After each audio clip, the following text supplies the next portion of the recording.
চোখ রাখবো পরবর্তী খবরে। বিলকান্দা ১ নম্বর তৃণমূল কংগ্রেস এবং ইন্ডিয়ান ওয়ান্স মমতাদি সংগঠনের উদ্যোগে রবিবার রক্তদান শিবির হয়ে গেল বারাসাতে। এদিন রক্তদান শিবিরের কয়েকশো দৃষ্টিহীন মানুষ রক্তদান করেন। মঞ্চ থেকে ডেঙ্গু ও ম্যালেরিয়া সম্পর্কে সকলকে সচেতন করা হয়। পাশাপাশি কয়েকশো মশারি বিতরণ করেন উদ্যোক্তা। রক্তদান শিবিরে উপস্থিত ছিলেন রাজ্যের মন্ত্রী রথীন ঘোষ, ইন্ডিয়ান ওয়ান্স মমতাদি সংগঠনের রাজ্য সম্পাদক বলদেব মণ্ডল সহ আরো অনেকে।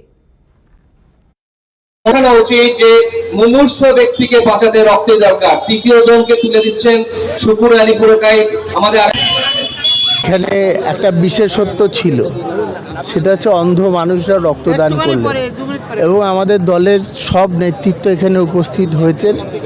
তারা থেকে তাদের একটা প্যাকেজ ফুড দেওয়ার ব্যবস্থা করলেন এবং রক্ত আমরা দান করেছিলাম এর আগে, সেটা হচ্ছে বাংলা একটা পরিবর্তনের জন্য। আর আজকে যখন আমরা রক্ত দিই তখন কিন্তু সেটা মানুষের পাশে দাঁড়াবার জন্য তরফ থেকে এবং ইন্ডিয়া ওয়ান্স মমতাদি অল ইন্ডিয়া তৃণমূল কংগ্রেসের সোশ্যাল মিডিয়া সেলের ইন্ডিয়া ওয়ান্স মমতাদির তরফ থেকে দুটো জয়েন্ট যৌথ উদ্যোগে আজকে একটা রক্তদান উৎসব আয়োজন করা হয়েছে। সঙ্গে ডেঙ্গু এবং ম্যালেরিয়া সচেতনতার জন্য একটা মশারি বিতরণের ব্যবস্থা করা হয়েছে।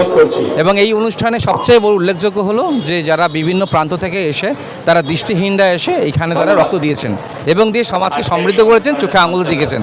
আজকের এইখানে আমরা অত্যন্ত দৃষ্টান্ত তৈরি করতে পেরেছি, যেখানে বিলকান্দা ১ নম্বর তৃণমূল কংগ্রেস এবং ইন্ডিয়া ওয়ান্স মমতাদি, যেমন ইন্ডিয়া বিলকান্দা অঞ্চল তৃণমূল কংগ্রেস চিত্তরঞ্জন মণ্ডল আর আমি রাজ্য সম্পাদক হিসাবে দুজনের যৌথ প্রচেষ্টায় আর সকলকে নিয়ে মানুষকে নিয়ে আমাদের দুটো সংগঠন মিলে একই সাথে এই অনুষ্ঠান করেছে।